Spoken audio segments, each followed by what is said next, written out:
សូមជូនរឿងរុថការប្រែតផលល្អនិងអាក្រក់តែងជ្រៀតជ្រែកឲ្យផលតាមកម្លាំងរបស់ខ្លួនមានសេចក្តីដំណាលថាក្នុងសាសនាព្រះពុទ្ធព្រះនាមកាសបៈមានស្ត្រីម្នាក់មានសទ្ធាជ្រះថ្លាក្នុងប្រតនត្រ័យ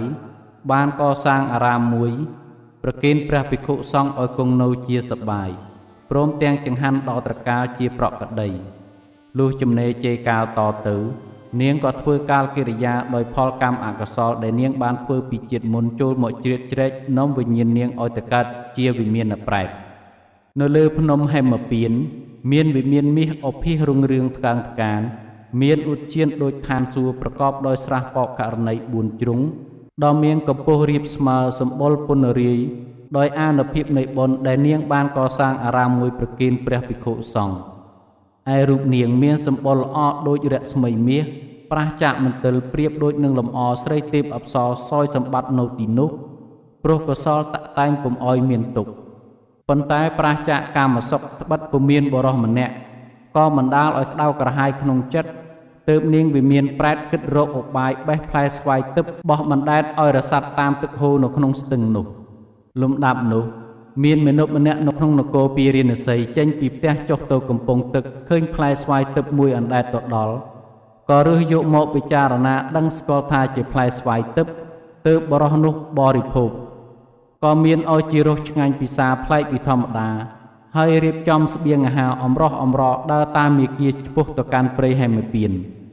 លុះទៅដល់ហើយនាងវិមានប្រែតចេញមកសួរទទួលនាំទៅវិមានឲ្យអង្គុយលើក្រែបន្ទុំសំរុំរួមរយៈស្នេហាតាមប្រពៃណីស្ត្រីនិងបរោះនៅក្នុងលោកកាលបរោះនោះឃើញទិព្វសម្បត្តិស្ថានលំនៅនៃវិមានប្រែតសុខសប្បាយទើបសួរដណ្ដឹងថាមនាលប្អូនស្រីសម្លាញ់នាងមានឫទ្ធានុភាពដូចស្រីទេពអប្សរប្រាង្គប្រាសាទវិមានភ្លឺស្វាងរុងរឿងដោយកែពីទូសូរកានភ្លឺដូចព្រះច័ន្ទពេញបូរមី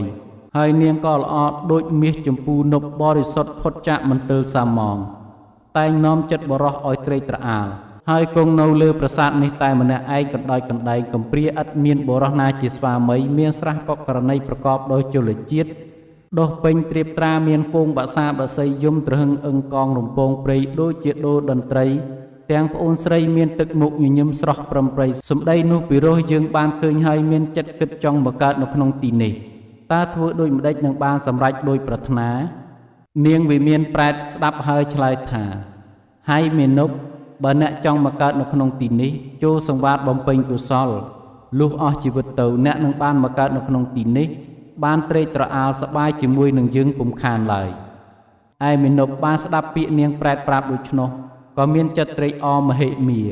លាវិលវឹងទៅកាន់លំនៅឋានរបស់ខ្លួនវិញហើយធ្វើបុណ្យកុសលតម្កល់ចិត្តគិតចង់បាននាងប្រែតនោះលុះអស់អាយុសង្ខារពីមនុស្សលោកក៏បានទៅកើតនៅក្នុងវិមានរួមមគ្គសង្វាសជាមួយនឹងនាងប្រែតនោះដរាបដល់ផុតកំណត់កុសលផលបុណ្យដែលខ្លួនបានធ្វើនោះហងនាងប្រែតបានទៅនៅទីនោះអស់កំឡុងកាលដ៏យូរចន្លោះព្រះពុទ្ធមួយព្រះអង្គដរាបដល់សាសនាព្រះសមណគោតមបរមគ្រូព្រះអង្គបានត្រាស់ប្រាជ្ញាសារពេចស្ដាញាណនៅក្នុងលោកនេះសម័យមួយព្រះមហាមុគលានដ៏មានអាយុលោកនិមន្តទៅដល់ភ្នំនោះបានឃើញវិមានអ្នកប្រែតស្ថិតនៅលើវិមានឋានទើបប្រដាប់សឹងកែវពីទូទើបលោកដណ្ដឹងសួរថាវិមានឋាននេះមានរស្មីរុងរឿងថ្កើងថ្កានតើនាងបានធ្វើកម្មដូចម្ដេចពីជាតិមុនទើបបានមកកើតនៅក្នុងវិមាននេះនាងវិមានប្រែប្រាប់បុព្វកម្មដែលនាងបានធ្វើពីជាតិមុនទូលព្រះមហាថេរសពគ្រប់ប្រការទើបព្រះមហាមុគលានដ៏មានអាយុត្រឡប់នាំរឿងនោះទៅក្រាបបង្គំទូលព្រះបរមសាស្តាព្រះអង្គទ្រង់ប្រជុំពុទ្ធបរិស័ទសម្ដែងធម៌ទេសនាប្រពយករឿងប្រែតនោះជាហេតុលុះចប់ធម៌ទេសនា